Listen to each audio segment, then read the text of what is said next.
What's CENA's preparation like? Let's talk logistics now. What's it looking like for tomorrow when it comes to, for instance, the transfer of sensitive materials? What have you observed, Sagir?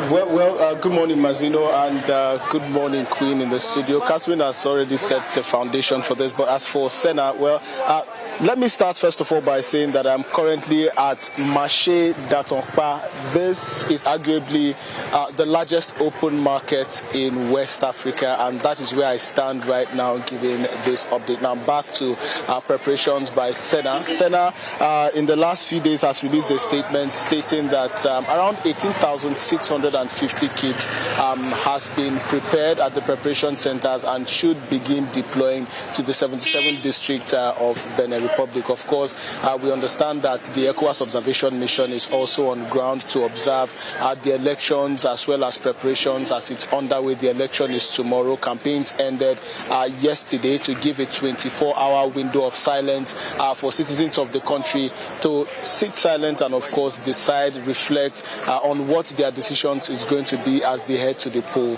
tomorrow, being the 12th of March. Sagir, I was asking about the residents' reaction towards the end of the campaign, as it seems to have a very heavy tilt toward the ruling government now. What have you observed?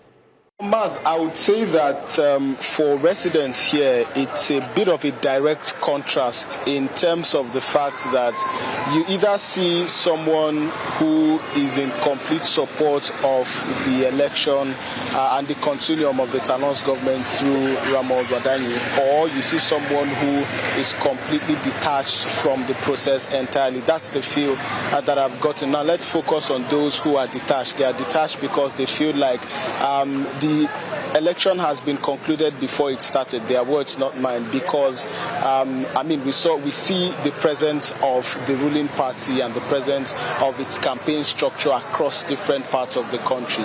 There's supposed to be an opposition that's supposed to be campaigning as well, but that opposition seems not to have so much in terms of presence, whether on the streets or even in the media space. Yes, of course, if you look carefully and you look hard enough, you will see some campaign banners, campaign posters of the likes of that. But when it comes to activities on the ground, rallies, demonstrations, and the likes of that in support of the opposition candidates, it has really been absent. We were in Port Novo just yesterday, barely 24 hours ago, the capital city of Benin Republic, and we spent a good 3 hours going round Port Novo just in search of opposition figures, opposition structures, to see whether yesterday was the end of the campaign, Mazino. In countries like Nigeria and other West African countries, and dare I say other countries, when campaigns are going on, expectation is that the last day of campaign is supposed to be the mother of all campaigns.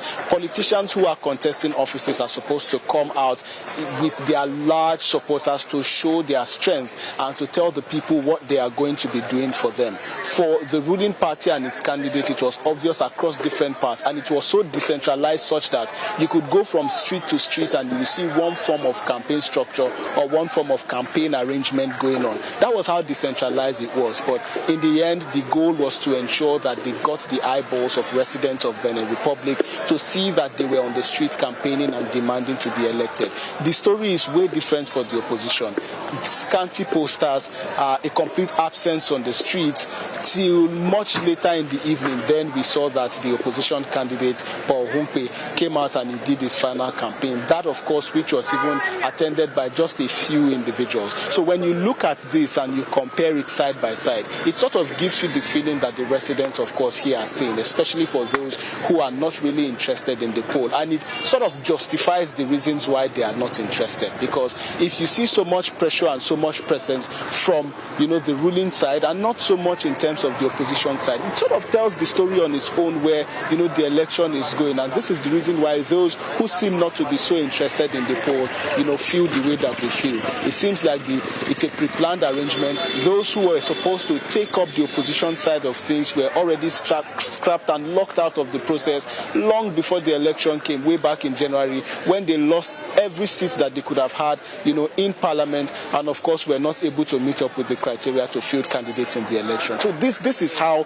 some of these residents who will not not be participating or who do not show so much interest, in the poll come tomorrow are feeling like, and these are the reasons why they're feeling the way that they are feeling. Masino. Thank you so much, Sagir, for that update. Of course, election is tomorrow, so we'll be seeing more of you and following up and see how this election ends. Thank you so much, Sagir.